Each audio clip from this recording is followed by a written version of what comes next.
Ready बात दोस्तों, CMS radio में फिर से आपका स्वागत है। मैं हूँ वही पुरानी आपकी अपनी प्रियंका। मुझे याद है ग्रेजुएशन के पहले साल में मेरे प्रोफेसर ने एक क्वेश्चन पूछा था पूरी क्लास में, आज से 5 साल बाद कहाँ देखते हो खुद को। किसी को क्या पता था कि 2020 में कोरोना पूरी दुनिया में तहलका मचा देगा। वो समय हम स्टूडेंट्स की लाइफ से छीन लेगा जिसकी हमें सबसे ज्यादा जरूरत है। कई बार बचकाने मन को तसल्ली देती हूँ कि क्या पता जो बचपन में हमने दुआएं मांगी हो वो भगवान ने एक साथ सुन ली और आज जिंदगी अपना ये रूप दिखा रही है। लेकिन मन में एक सवाल उठता है, समझ नहीं आता किससे पूछूं।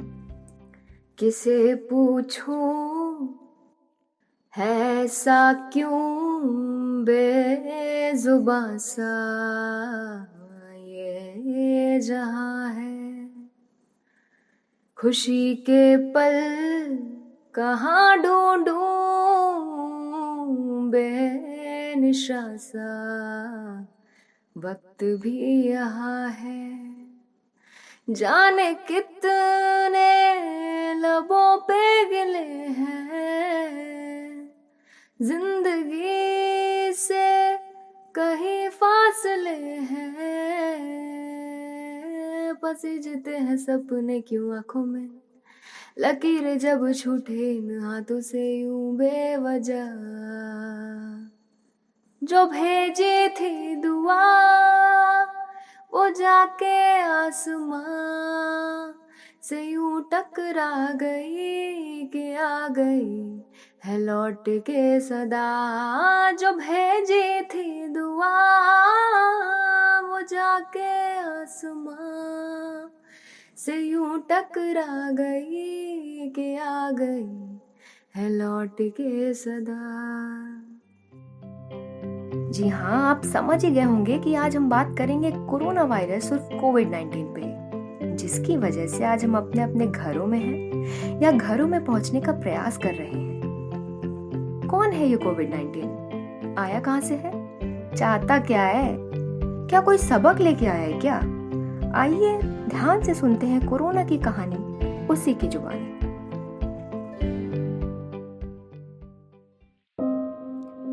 मैं कोरोना वायरस, हाँ वही कोरोना वायरस जिसने अदृश्य होते हुए भी पूरी दुनिया की नाक में दम कर रखा है। यूं तो मेरी उत्पत्ति चाइना के वुहान शहर से हुई है, लेकिन आज मैं किसी परिचय का मोहताज नहीं हूँ।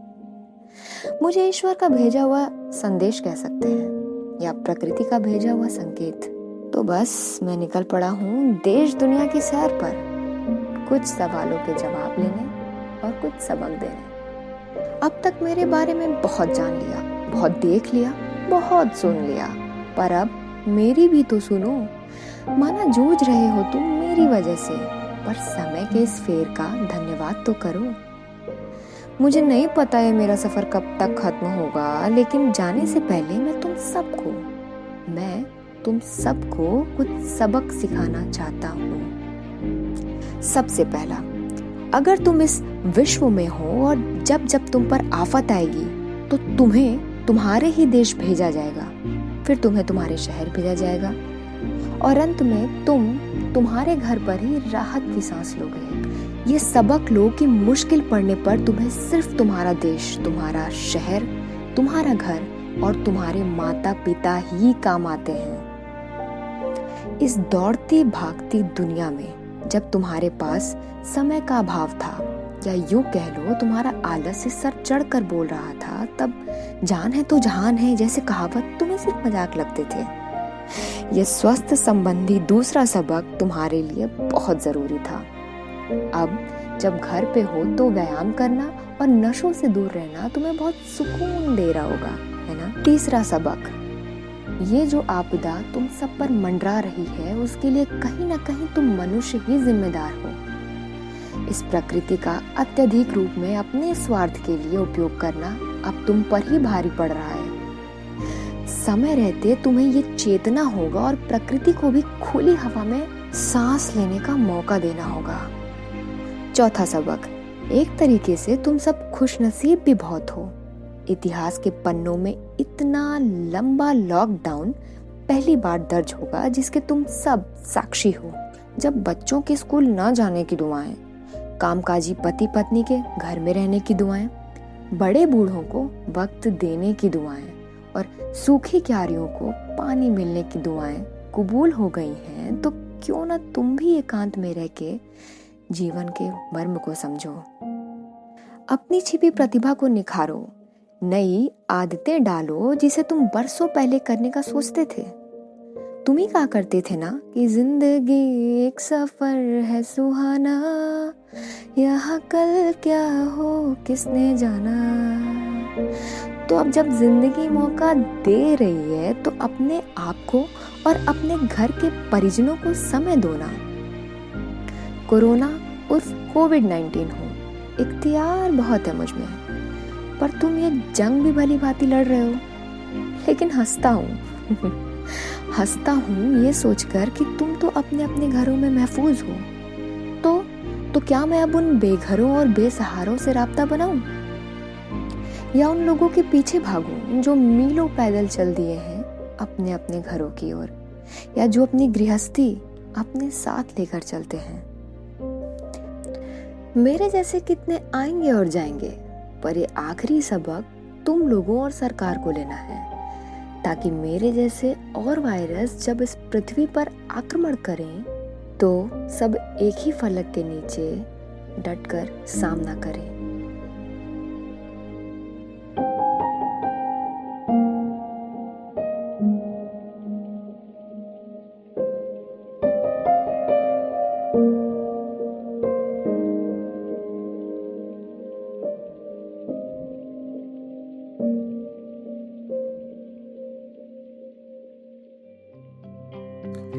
कोरोना ने तो बड़े ही मीठे ढंग से हमें ये बात बता दी, लेकिन क्या सच में ये इतना मीठा है? नहीं, ये बिल्कुल भी मीठा नहीं। अरे जिसने पूरी दुनिया की काया पलट दी, इतना भयानक है वो, डरावना है, यकीन नहीं होता। खुद सुन लीजिए।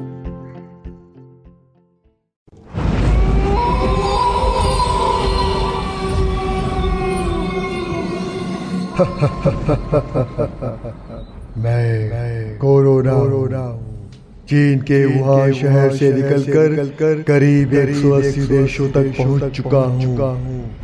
मैं खुद भी किसी को नुकसान नहीं पहुंचाना चाहता, लेकिन मुझसे संपर्क में आने वाले लोगों को मैं छोड़ना भी नहीं चाहता। क्योंकि शुरू होने की तो ताकत है मुझ में, लेकिन खत्म होने की नहीं। अगर मुझसे अपने आप को बचाना चाहते हैं तो घर में रहिए। हाँ, एक बात और, अब तो आपके ही पड़ोस के लोग मुझे बाहर से गांव मोहल्ले तक पहुंचाने का काम कर रहे हैं। मेरे से संपर्क में आने के बाद क्या होता है वो तो आपको पता ही होगा।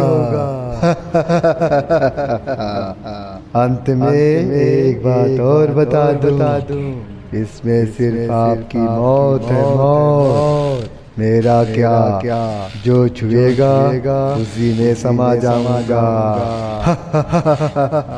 Poor America, Italy, Spain and my favourite China. आप इन सबको देख ही रहे होंगे। तो घर में रहिए, बाहर निकलेंगे तो मरना तय है।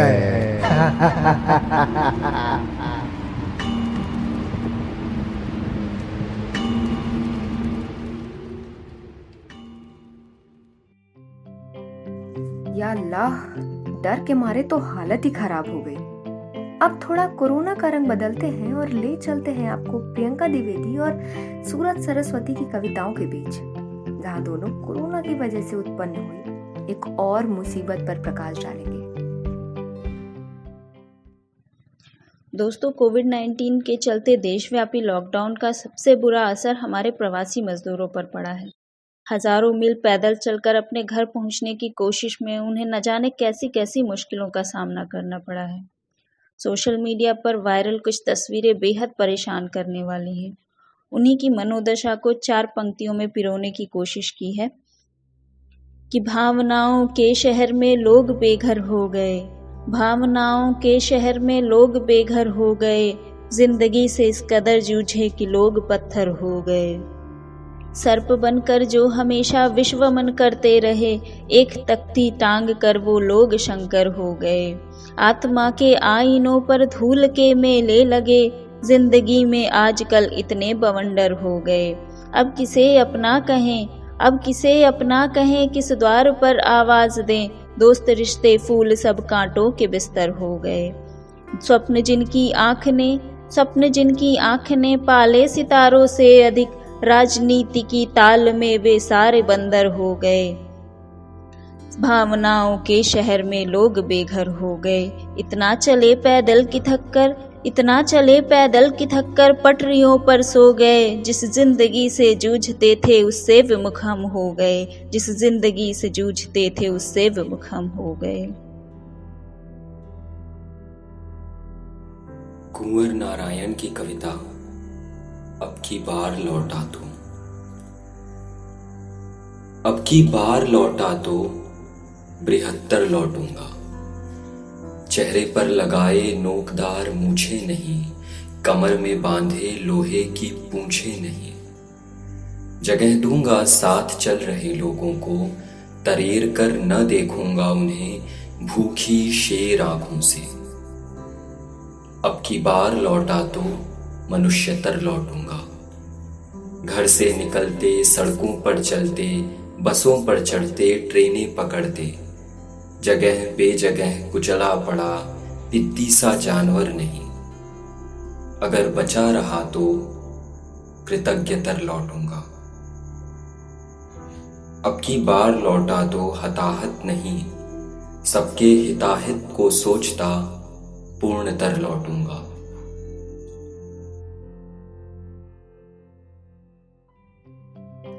वाह, क्या खूब कही है। इसी बात पे मुझे 2 पंक्तियां याद आ रही हैं।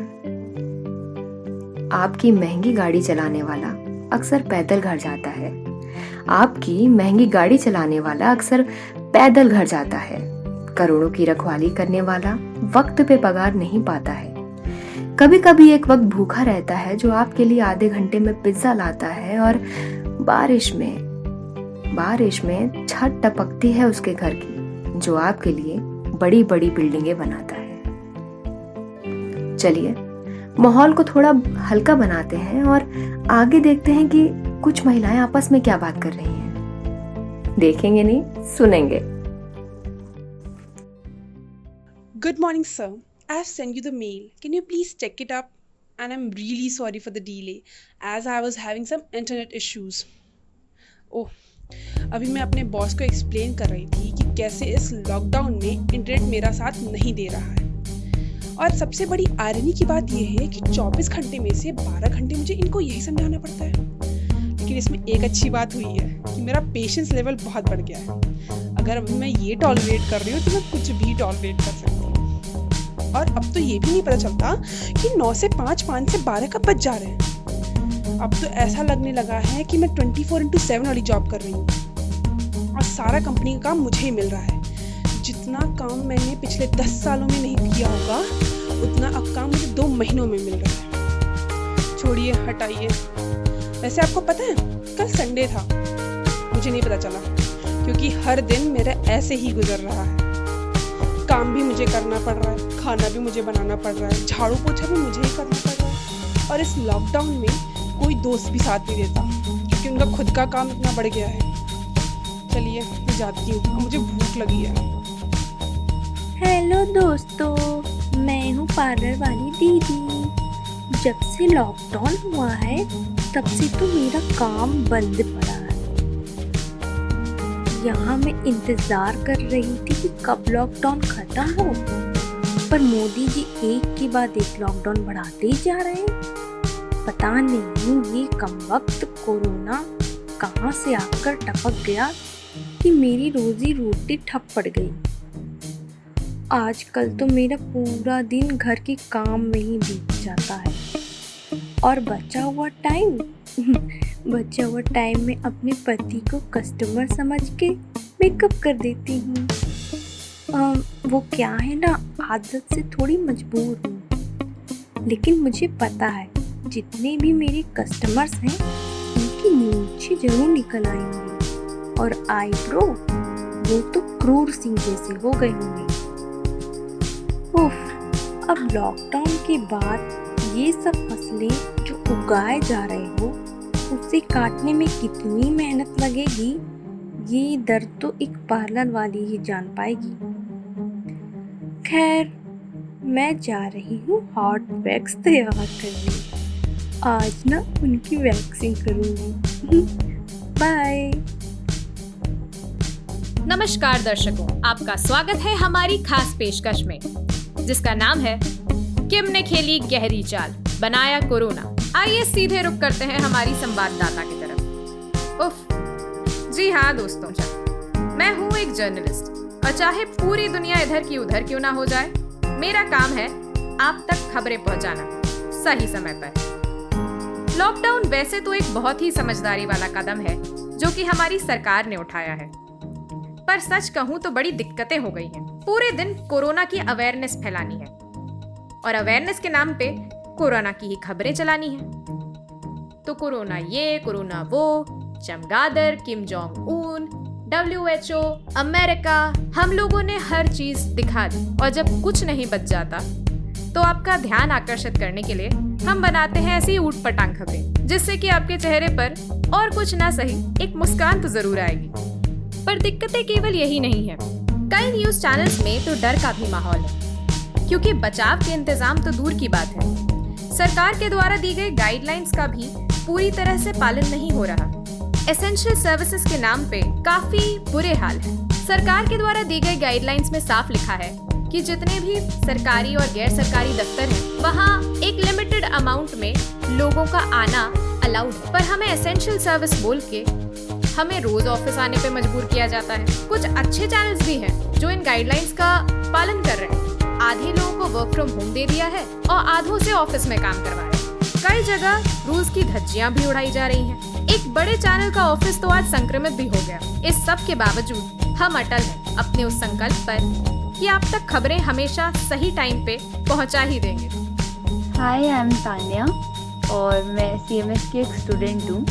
अगर इस लॉकडाउन की बात की जाए तो I am missing my college life की वो मस्ती, वो दोस्तों के साथ बैठ के बस बातें करना, इधर उधर घूमने जाना और फिर फोटोग्राफी की क्लासेस अटेंड करना, चोपड़ा सर की बातें सुनना, सब कुछ मिस कर रहे हैं कॉलेज के वो दिन। और ये मेरा लास्ट सेमेस्टर है। इस सेमेस्टर मैंने सोचा था कि बहुत कुछ होगा, फेयरवेल से लेके ट्रिप से लेके दोस्तों के साथ वो मेमोरीज, सब कुछ। आई विश ये लॉकडाउन जल्दी से खुले और हम लोग कॉलेज लाइफ में बैक टू नॉर्मल लाइफ पे आए। जी, हमने कहा सलाम प्रणाम। हमको नहीं चिन्ह का। अरे आप ही के घर में 24 घंटे काम करने वाली या बिला नारी किस्मत से मारी बोल रहे हैं भैया।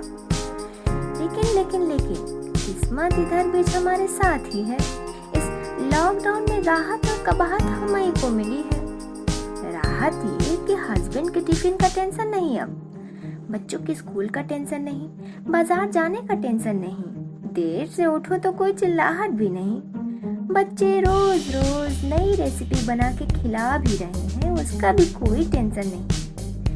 कबाहत ये है कि थक गए हैं भैया, थक गए हैं मोबाइल पे बतिया के।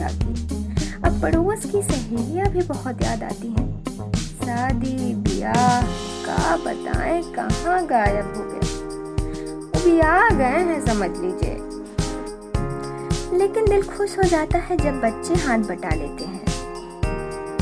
आप भी अपने घर में काम कर रही मम्मी का हाथ बटाइए ना, खुशी मिलेगी।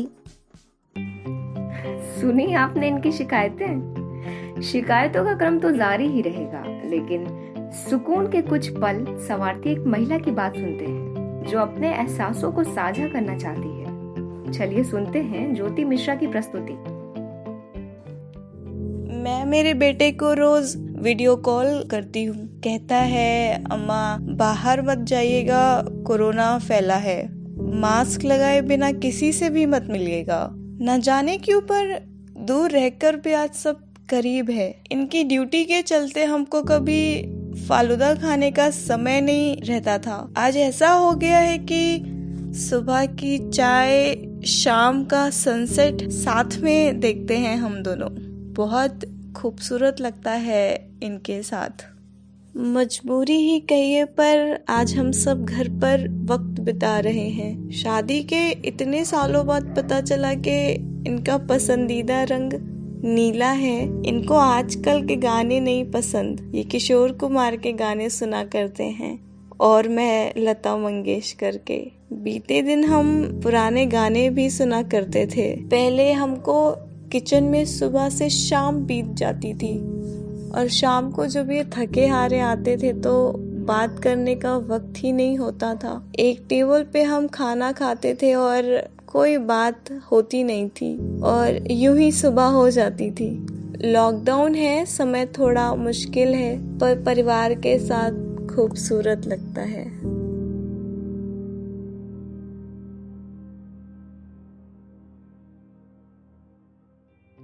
दोस्तों, आज हमने बात की कोरोना वायरस की। अगले हफ्ते हम फिर मिलेंगे और बात करेंगे CMS पर, तो मुस्कुराने के लिए रहिए तैयार। अगर आपका भी सेंटर ऑफ मीडिया स्टडीज से कोई राब्ता है और आप हमारे साथ कुछ साझा करना चाहते हैं तो हमें मेल करिए cmsradio.up70@gmail.com। मिलते हैं अगले हफ्ते, तब तक स्वस्थ रहिए और सुरक्षित रहिए। जय हिंद।